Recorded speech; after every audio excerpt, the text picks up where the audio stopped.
Mesdames, messieurs et toute autre personne, sachez qu'il me fallait 2-3 petites secondes afin de respirer un petit peu. Je suis dans un premier temps très content de vous retrouver pour cette vidéo, mais je vais réexpliquer, on va dire, réitérer mes propos que j'avais déjà employés lors de vidéos précédentes. Une question très simple, qu'attendez-vous? Non, sérieusement? Sérieusement? Sérieusement? Qu'attendez-vous? Parce que là, on est, à mon sens, sur la meilleure série Loki hors de ce classement, mais on est sur la meilleure série du MCU actuellement. Sincèrement. Parce que tu n'as pas besoin d'avoir toutes les connaissances de tout ce qu'il s'est passé avant pour comprendre cette série et comprendre à quel point ce qu'on est en train de voir, c'est un banger. J'entends que le pan animation ne te plaise pas. En revanche, on a tout, vraiment, tout ce que nous attendions dans une série live action est dans cette série. On a de l'action, on a de l'amour, on a des propos qui sont intéressants, on a des antagonistes qui ne cessent de fleurir et de devenir plus puissants que le précédent, on a des enjeux géopolitiques et même, voilà, de manière globale, des enjeux mondiaux pour le reste de ce qui peut supposément se passer peut-être du côté du MCU. On a beaucoup de questions qui se posent. D'accord. Et cette série regroupe tous ces questionnements. Encore une fois, c'est de l'animation, ça ne va pas plaire à tout le monde, mais mon Dieu, que cette série est bien. Parce que, je vous jure, je sais que je ne vais pas me faire d'amis, mais cette série, et on l'avait déjà dit la semaine dernière, mais je vais réitérer mes propos. Cette série, elle ne fait pas que dépasser certaines séries Marvel, elle les lave. D'accord? Et je suis confus de le dire, mais actuellement, on va attendre la fin de la série. Mais pour l'instant, X-Men 97 fait partie de mon top de séries Marvel préférées. Hein. Et c'est pas dans le bas du top, hein. C'est vraiment au-dessus. Dans le sens où ça lave Miss Marvel, Moon Knight, She-Hulk, Secret Invasion.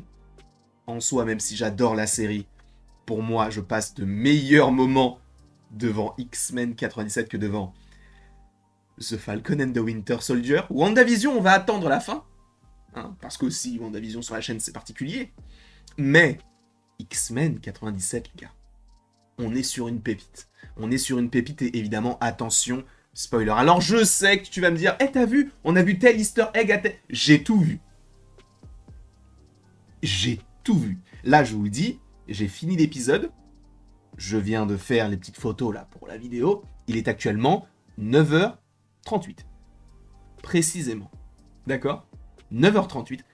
Et on va en parler maintenant à chaud, comme quasiment toutes les critiques que nous pouvons faire sur la chaîne. Et je n'ai plus de sang dans la jambe, donc je vais la déplier. Je vous en remercie. Ce petit moment n'était pas prévu dans la vidéo. Voilà, c'est un petit happening plutôt sympa, non? Non, on s'en fout? On va continuer la vidéo.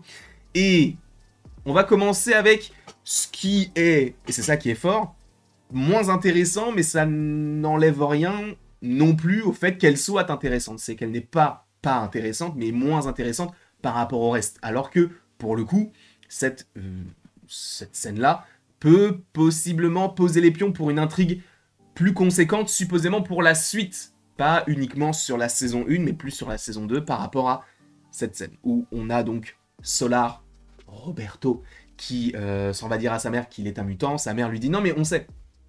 Avec ton père on le sait, mais on attendait juste que tu nous le dises. » Donc on se dit « Mais c'est génial, sa maman l'accepte alors qu'il avait vraiment peur et tout. » Et après elle lui dit « Non mais par contre, tu ne le dis à personne.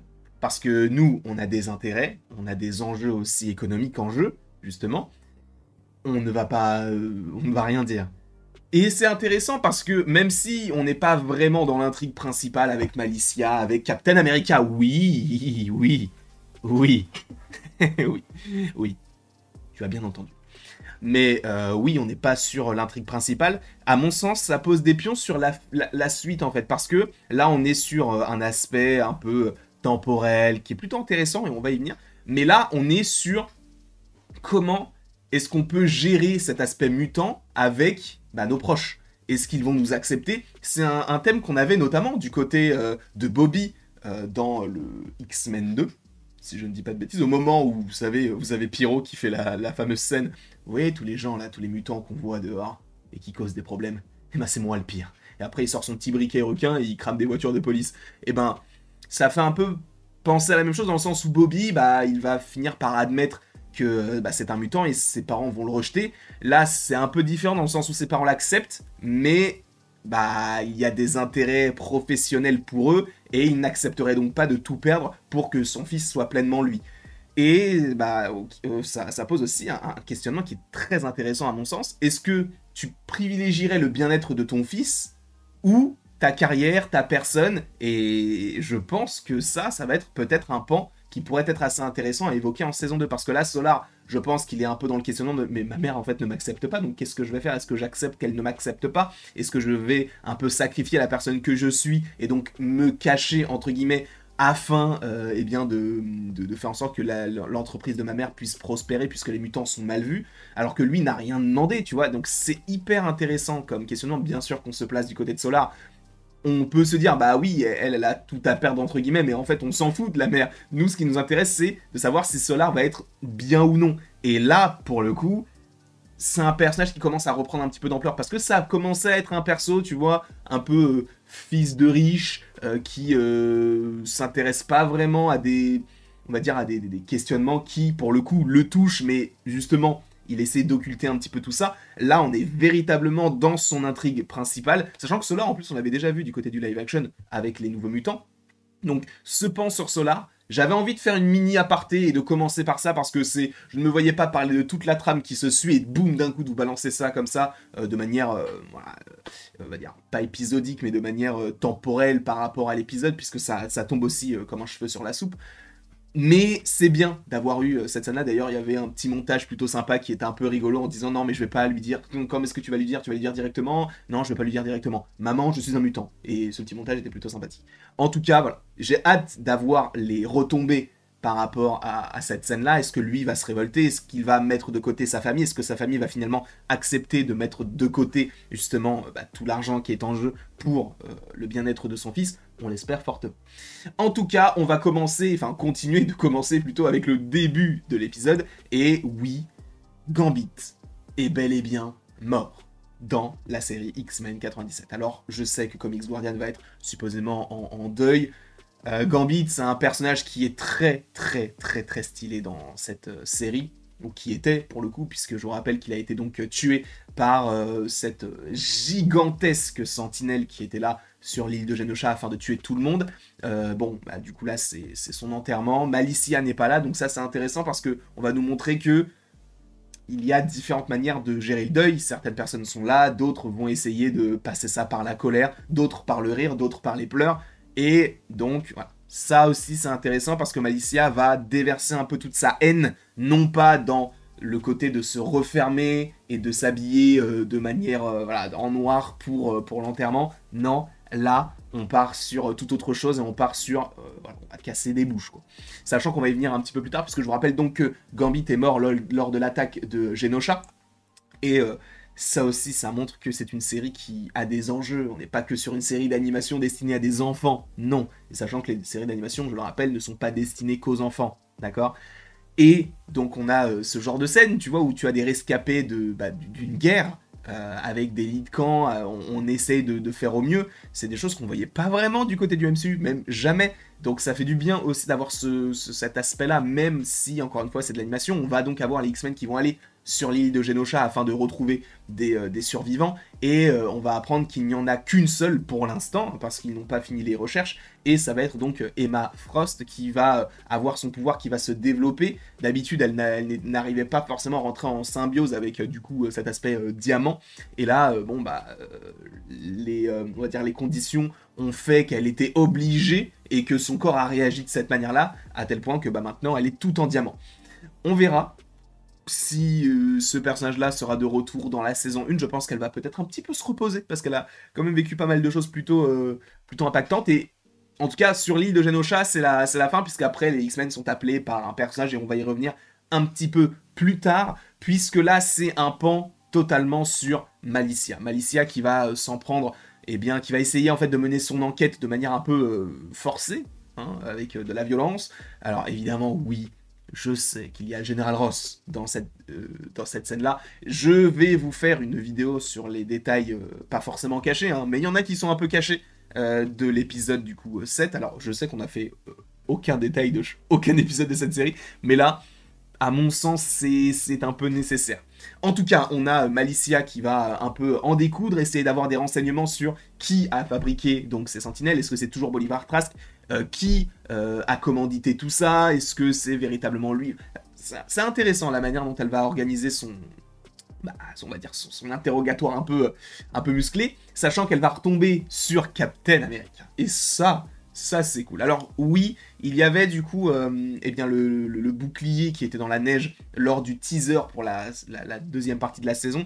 Je trouve ça un peu dommage qu'il l'ait mis là, parce que ça aurait été une belle surprise de découvrir Captain America comme ça. Mais bon, c'était pas très très grave en soi. Donc le fait que tu aies Captain America et Malicia qui soient là, moi il y a un truc qui me dérange un peu, c'est que on a, alors je sais plus qui l'a dit, mais je crois que c'est quelqu'un qui travaille chez Marvel, je sais pas si c'est Kevin Feige, mais qui aurait dit que oui, X-Men 97 peut être mis dans la temporalité de l'univers 616 ou 199 999 que nous avons du côté du MCU. Sauf que ça ne fonctionne pas, puisque là on est en 97 et bah Captain America il est censé être congelé. Donc ça montre qu'on n'est pas du tout, ce n'est pas du tout l'histoire du Captain America que nous connaissons, puisqu'il a été réveillé, je crois, en 2011 ou 2012, juste avant du coup les événements d'Avengers. Donc on n'est pas sur la même itération en soi. J'ai trouvé ça intéressant qu'on mêle le côté Marvel, MCU on va dire, et le côté X-Men Fox anciennement, sachant qu'on l'avait déjà eu, hein, notamment du côté de... je crois, de l'épisode précédent avec Ronan l'Accusateur. Il y a même des gens qui m'ont dit, alors moi du coup je n'ai pas forcément la référence, mais que Malicia tient certains pouvoirs du fait qu'elle ait absorbé certaines facultés de Captain Marvel dans la série. Donc tu vois, il y a plein de petites connexions qui s'effectuent, et étant donné que maintenant ils ont quasiment tous les droits de tous les persos, sauf Hulk et Namor, je crois qu'ils pourraient être toujours un peu à Universal, mais j'y crois pas trop, je pense qu'ils sont revenus. Mais en tout cas, là ils l'ont utilisé, et ça fait du bien d'avoir Captain America. Donc elle continue de faire son petit questionnaire, sa petite enquête, et elle va jeter de manière très vigoureuse le bouclier de Captain America pour que Captain America en gros soit un peu occupé et la laisse tranquille, en lui disant non mais par contre t'es soit avec nous soit contre nous. Donc ça montre aussi la psychologie, on va dire l'étape du deuil qui va s'effectuer par rapport donc au personnage de Malicia, qui va même être un petit peu violente avec le petit Cap, alors que bon, Captain America c'est censé être l'homme de la justice. Et visiblement, elle ne croit plus vraiment en une justice, puisqu'elle se sent acculée, et à juste titre, bien sûr. On va retrouver également Gyrich, puisqu'elle va essayer de retrouver, essayer d'avoir des réponses à ces questions. Gyrich, qui je vous rappelle, donc Henry Gyrich, qui a tué, entre guillemets, le professeur Xavier, et donc qui est enfermé, mais dans une prison qui n'est pas vraiment une prison, puisqu'il arrive à collectionner des papillons. On est d'accord que Henry Gyrich, c'est un personnage d'Animal Crossing.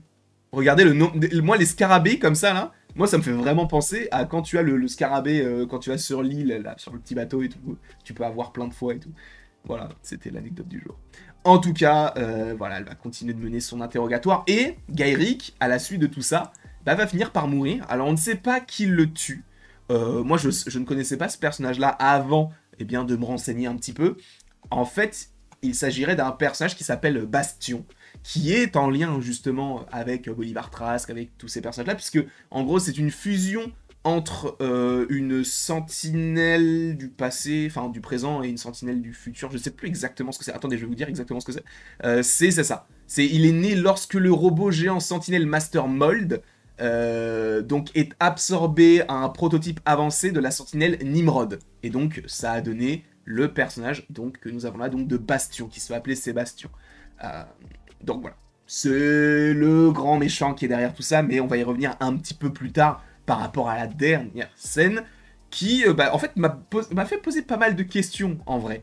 Mais bon, évidemment je ne pouvais pas passer sans parler de Dia de los Muertos, donc le jour des morts, là où on célèbre du coup les morts notamment au Mexique. Et c'est là où donc les X-Men vont retrouver Malicia, puisqu'elle va essayer de... Enfin, on sent qu'elle est à bout de force, et on la retrouve un petit peu endormie, on va dire, sur un escalier, voilà, et donc les X-Men vont la retrouver, et ils vont donc la récupérer et aller voir Bolivar Trask.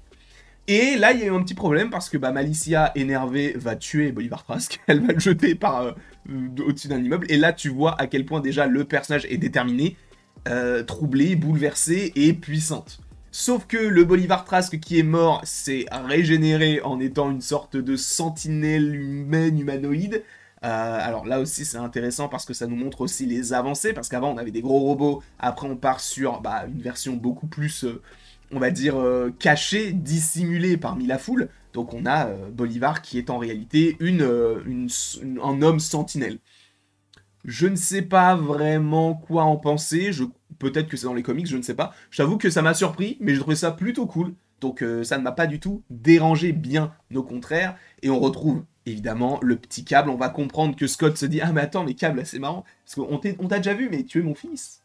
Ah, tu es le fils qu'on a abandonné, quoi. » Ça marche.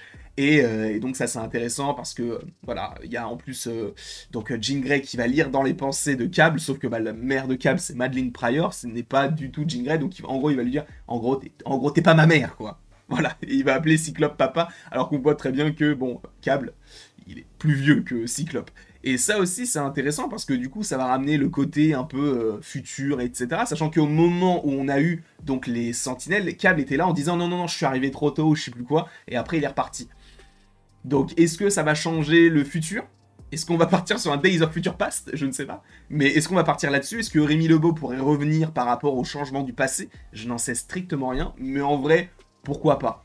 Mais ce serait bien aussi que si Rémi Lebeau est mort, qu'il soit véritablement mort. Et ensuite, donc, on a un visuel de Bastion qui est en train de raser Magneto. Et c'est vrai qu'on pouvait se poser la question de, mais en fait, il est où Magneto? Parce que, il est sûrement sous les décombres. Mais là, il a pas vraiment l'air d'être... Enfin, il a l'air d'être affaibli, bien sûr, mais tu vois, son costume, il est limite un peu intact, il lui manque genre une manche, mais ça va. Donc, à voir comment est-ce qu'il a survécu.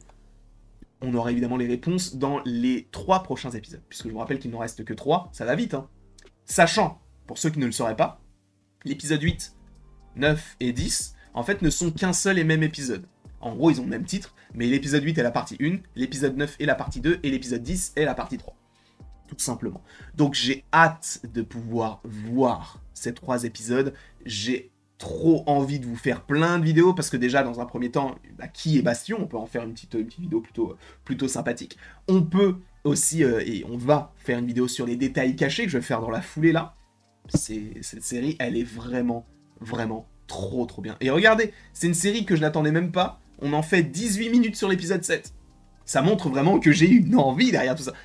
X-Men 97 n'a rien à envier à des séries comme Hawkeye. Alors tu vas me dire, Hawkeye c'est pas ouf. Mais moi, Hawkeye c'est une de mes séries préférées. Donc, le classement est en train de changer. Le top 3 est en train de changer. On verra. Évidemment, Loki reste numéro 1. Il n'y a pas de débat.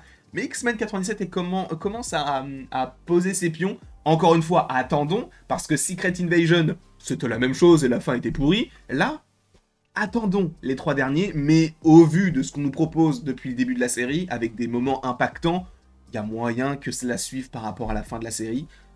Donc j'ai vraiment trop hâte de vous faire cette petite vidéo. En tout cas, je vous remercie beaucoup d'avoir regardé cette critique de près de 20 minutes. J'espère qu'elle ne vous aura pas dérangé. N'hésitez pas à aimer la vidéo, à la partager, à la commenter et à vous abonner si ce n'est pas déjà le cas. Ne vous oubliez pas. Oui, dans un premier temps, ne vous oubliez pas.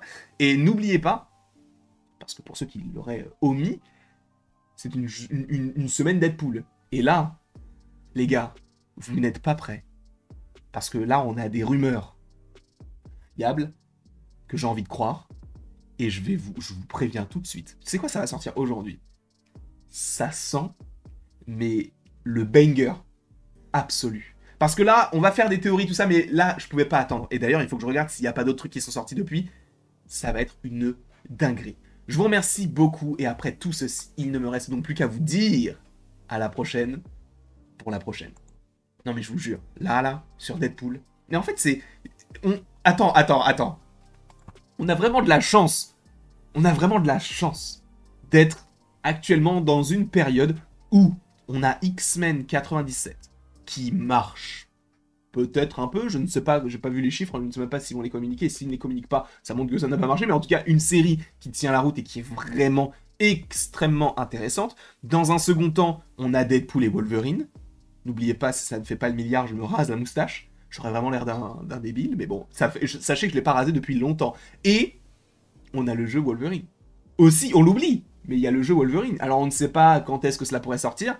Peut-être 2025, 2026, je ne sais pas. Mais en tout cas, oui, il y a tout ça qui sort. Donc, ça fait du bien d'être un fan de X-Men actuellement. Je vous remercie beaucoup et il ne me reste plus qu'à vous dire à la prochaine pour la prochaine. Et encore une fois, merci beaucoup à vous. Et là, la vidéo sur Deadpool, mon Dieu, ça m'a envoyé du très très lourd.